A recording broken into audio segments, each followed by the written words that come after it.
The open access of human cancer genomic data in cBioPortal makes reanalysis incredibly simple. Today, I will want to discuss how we will reanalyze the expression data that can be downloaded from cBioPortal. The concern here is that cBioPortal does not provide the raw count data produced from BAM file or FASTQ file, just the process and normalized expression data. The typical mRNA differential expression data such as DC2 and lemma cannot be used with this processed data, and I will explain why in the video later.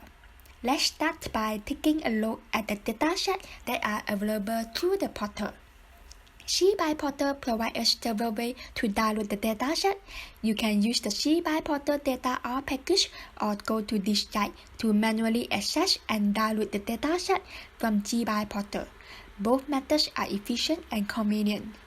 Most genomic data, such as mutational profiles or copy number variation, are what referred to as qualitative data, which means that we typically just want to get the overall summary in a percentage or number of count by grouping the patient according to their clinical phenotype, such as the gender, age, or according to their Gleason score, or smoker versus non-smoker, primary tumor versus metastasis, etc. However, it can be challenging to study the expression data. I mean the expression data from cBioPortal. For your information, there is never a standard procedure for handling or processing expression data. The raw output from the sequencer is biased by a lot of external and internal variation, making it impossible to compare it directly to other samples. cBioPortal has made a huge effort to keep the data neat by requesting the data format in a similar structure, as well as setting a standard normalization and scaling workflow for the uploaded data. Also, in order to avoid unnecessary confusion and prevent users from performing incorrect analysis, only processed datasets can be downloaded. So there are three types of processed data in cBioPortal. First, the raw data has been median-centered log2 transform, which means that after applying log2 transformation, the median will be set to 0. Anything below the median will be the negative value, and above the median will become positive.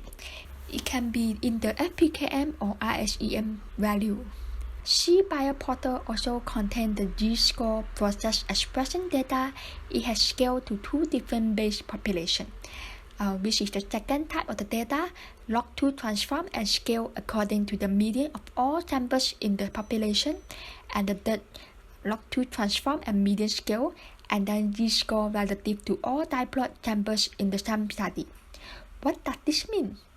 These process values are no longer the actual absolute values, but are relative values of the samples comparing each other in the same batch.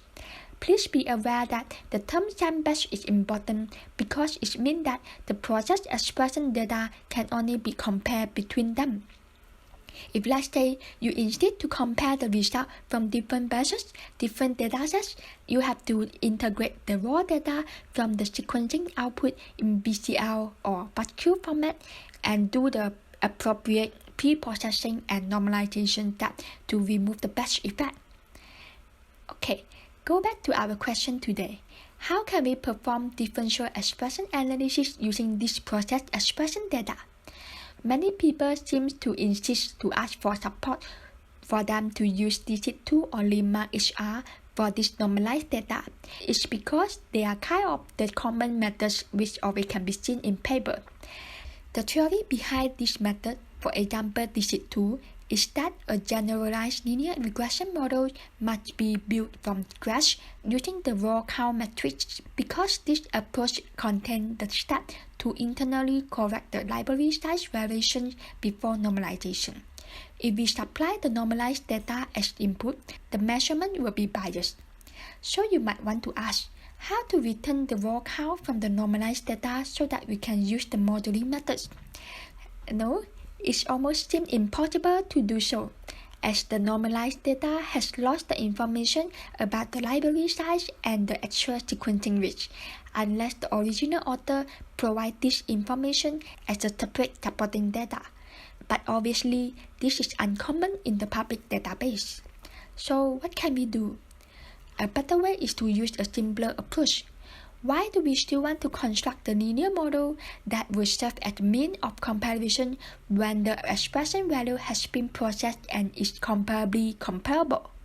Yes, we do not need any model to transform the data again. We can utilize statistical method directly to find out the significant differences.